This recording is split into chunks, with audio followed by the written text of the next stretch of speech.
ಸ್ನೇಹಿತರೆ, ಉದ್ಯೋಗ ಬಂಧು ಯೂಟ್ಯೂಬ್ ಚಾನಲ್ಗೆ ಸ್ವಾಗತ. ಕರ್ನಾಟಕ ಪರೀಕ್ಷಾ ಪ್ರಾಧಿಕಾರದಿಂದ ನಡೆಸುವ CET 2026 ನೋಂದಣಿ ಹಾಗೂ ಆನ್ಲೈನ್ ಮೂಲಕ ಅರ್ಜಿ ಸಲ್ಲಿಸಲು ದಿನಾಂಕ ವಿಸ್ತರಣೆ ಮಾಡಲಾಗಿದೆ.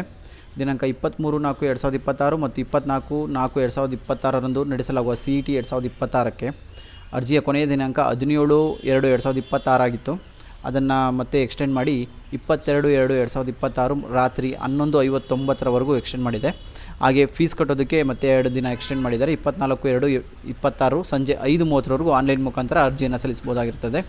ಯಾರೆಲ್ಲ ಅರ್ಜಿಯನ್ನು ಸಲ್ಲಿಸಿಲ್ಲೋ, ಅಕಸ್ಮಾತ್ ಅರ್ಜಿ ಸಲ್ಲಿಸಬೇಕಾದ್ರೆ ಪ್ರಾಬ್ಲಮ್ ಏನಾರು ಆಗಿದ್ದರೆ, ತಪ್ಪಾಗಿ ಅರ್ಜಿಯನ್ನು ನಮೂದು ಮಾಡಿದರೆ ಅವರು ಕರೆಕ್ಷನ್ ಕೂಡ ಮಾಡ್ಕೊಬೋದು ಈ ಸಮಯದಲ್ಲಿ. ಆಮೇಲೆ ಕರೆಕ್ಷನ್ ಮಾಡಿದ ನಂತರ ಸೇವನ್ನು ಮಾಡದೆ ಮತ್ತೆ ಹೊಸದಾಗಿ ಮತ್ತೆ ಏನು ಆ್ಯಡ್ ಮಾಡಿರ್ತೀರೋ, ಸರಿ ಮಾಡಿರ್ತೀರೋ ಅದನ್ನು ಪ್ರಿಂಟೌಟ್ ತೊಗೊಳೋದು ಮರೆಯಬೇಡಿ. ಅರ್ಜಿಯನ್ನು ಯಾರೆಲ್ಲ ಇನ್ನೂ ಸಲ್ಲಿಸಿಲ್ವೋ ಅವರು ಆದಷ್ಟು ಬೇಗ ಅರ್ಜಿಯನ್ನು ಸಲ್ಲಿಸ್ಕೊಳ್ಳಿ. ಕೊನೆಯ ಸಮಯದಲ್ಲಿ ಸರ್ವರ್ ಪ್ರಾಬ್ಲಮ್ ಆಗೋ ಚಾನ್ಸಸ್ ಇರುತ್ತೆ. ಕೊನೆಯ ದಿನಾಂಕ ಬಂದು 22/2/2026 ರಾತ್ರಿ 11:30 ಫೀಸ್ ಕಟ್ಟೋದಕ್ಕೆ. ಮತ್ತು 24/2/2026 ಸಂಜೆ 5:30 ಇರುತ್ತದೆ. Thank you.